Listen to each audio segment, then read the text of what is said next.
कुमटेगाव येथे दारू पिण्यास पैसे दिले नाही म्हणून पतीने पत्नीला लाकडी लाटण्याने केली जबर मारहाण। विजापूर नाका पोलिसात पती विरुद्ध गुन्हा दाखल। दारू पिण्यास पैसे दिले नाही म्हणून पतीने पत्नीला लाकडी लाटण्याने जबर मारहाण केल्याची घटना कुमटे गावात घडली आहे। याबाबत तस्लीम शाहनवाज शेख वय वर्ष 28 राहणार कुमटेगाव सोलापूर यांनी विजापूर नाका पोलिसात फिर्याद दिली आहे।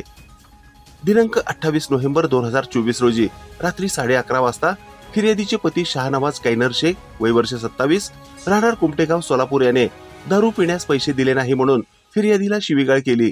तसेच घरातील चपाती करवायच्या लाकडी लाटण्याने फिर्यादीला तोंडावर, हातावर व पायावर मारून गंभीर जखमी केले।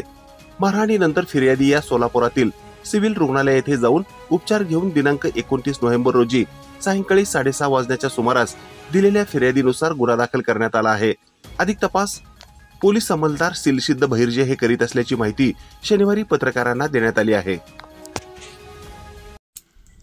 ताज्या घडामोडी पाहण्यासाठी आजच महाराष्ट्र सुखदेव न्यूज या YouTube चॅनलला लाईक आणि सबस्क्राईब करा।